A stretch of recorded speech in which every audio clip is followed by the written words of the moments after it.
사실 최익성의 첫 트레이드는 당시 하나 이글스 사장이 과감한 팀 컬러의 변경 목적으로 진행시킨 것이었는데 1998 시즌 도중 임명돼 이수 감독은 현장에 대한 프런트의 월권이라고 생각했다고 한다. 그 결과 초반 이영우의 부상으로 최익성이 활약했지만 이수 감독이 고집한 의견이 트레이드를 실패시켜야 현장을 무시하지 않는다. 는 이유로 최익성은 대타 아니면 2군으로 한정된다. 이때부터 선수 인생이 꼬인다.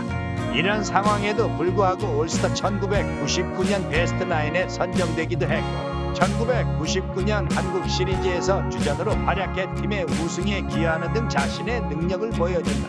특히 1차전에서 역전 결승 홈런을 첫 시리즈 전체 분위기를 하나가 주도하는 계기를 마련하기도 했다. 하지만 1999 시즌 종료 후 선수협 결성에 적극 동참하자 이를 못마땅하게 여긴 구단에 의해 투수 송유석, 내야수 신국환과 맞바꾸는 형태로 LG 트윈스에 트레이드된다.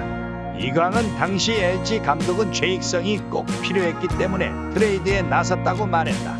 본인을 필요로 하는 팀에서 뛰는 것이 얼마나 행복한 것인지 잘 알기에 최익성은 흔들릴 수밖에 없었다. 최익성은 2000년 시즌 내내 온몸에 붕대를 감고 뛰어야 했다. 가만히 있어도 통증이 오는 단계까지 이르렀기 때문이다. 감독님은 물론 동료들도 그런 최익성을 안타까운 눈으로 바라봤다. LG는 아깝게 플레이오프에서 두산에 패하며 한국 시리즈 진출에 실패했다. 괴로운 일이었지만 후회 없는 1년이었다. 그리고 최익성은 바로 어깨 수술을 받고 퇴원한 지 며칠 되지 않은 날이었다. 또 운명의 전화 한 통이 걸려온다. 여기 혜태 타이거즈인데요. FA 홍현우를 LG에서 영입하며 최익성이 보상 선수로 가게 됐다. LG에선 최익성이 수술을 받은 선수이기 때문에 혜태가 지명하지 않을 거라 생각했던 것이다. 그렇게 최익성은 프로 인생 세 번째 짐을 싸고 광주로 향했다. 타이거즈 팬들에게는 그냥 잠깐 스쳐 지나간 이적생으로 기억될지 모르겠지만 사실 타이거즈에서 굵직굵직한 이정표를 많이 남긴 선수이다. 일단 2001년 7월 29일에 벌어진 혜태 타이거즈의 마지막 9번 타자이다. 또한 2001년 8월 2일에 벌어진 첫 경기에서는 인천 SK전에서 타이거즈 역사상 1호 홈런을 친 타자로 기록되어 있다. 2001 시즌은 부상 탓에 많은 경기에 나서지 못했다.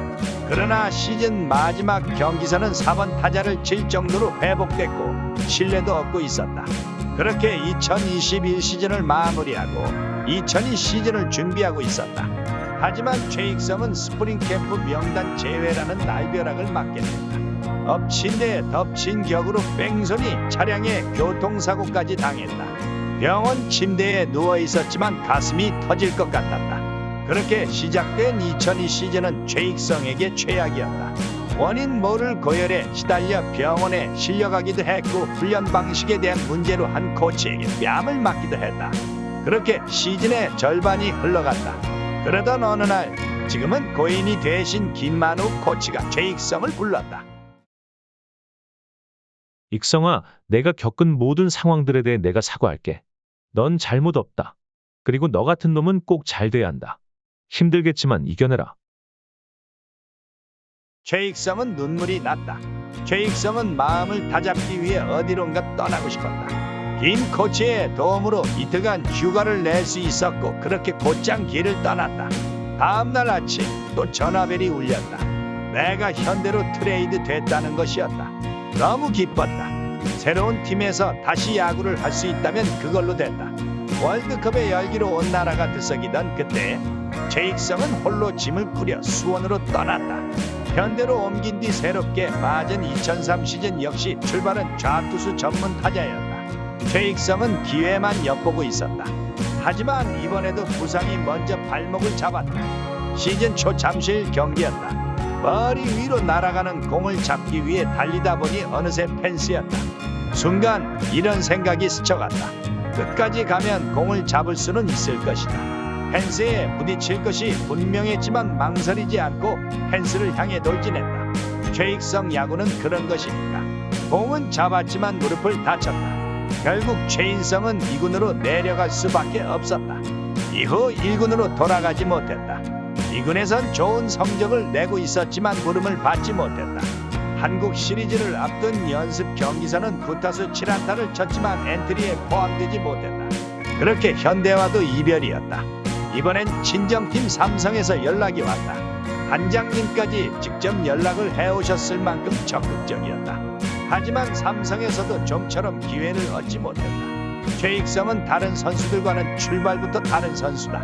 아마추어에서 최고의 활약을 펼치며 입단했던 선수들과 같은 조건에서 경쟁할 수도 없었다. 2004년이 그렇게 흐르고 최익성은 또 방출 선수가 됐다. 이젠 정말 본인을 원하는 곳에서 뛰고 싶었다. 그러던 어느 날 SK에서 연락이 왔다. 입단 테스트를 통해 다시 한번 SK에서 선수 생활을 이어갈 수 있었다. 출발은 나쁘지 않았다. 그러나 그해 겨울 SK는 기아에서 박재홍을 영입하고 FA로 팀을 떠날 예정이었던 조원우와도 계약을 하게 된다.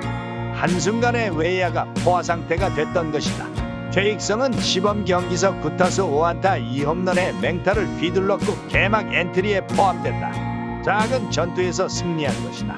그러나 10타석 만에 2군으로 내려가야 했다.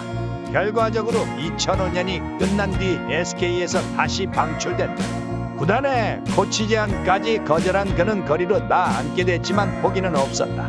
날 가장 잘 이해해주는 친구 최양남과 함께 화학산에 들어가 새로운 도전에 나서게 된다. 미국 독립리그와 멕시칸 리그, 대만 리그 진출을 시도하며 2년간의 시간을 보낸 최익성은 2007년 야구공을 놓게 된다. 그가 은퇴한 연도를 마지막 방출이었던 2005년이 아닌 2007년이라고 말하는 이유다.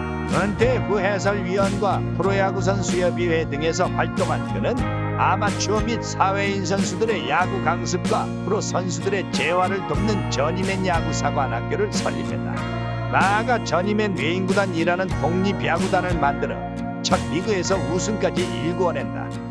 프로야구 입단부터 은퇴 후까지 방랑자 생활을 이어오고 있는 그는 진정한 저니맨이 아닐까. 오늘도 나의 이야기를 이렇게 끝까지 들어줘서 정말 고마워. 다음엔 더 재밌는 이야기로 찾아올게. 항상 고마워.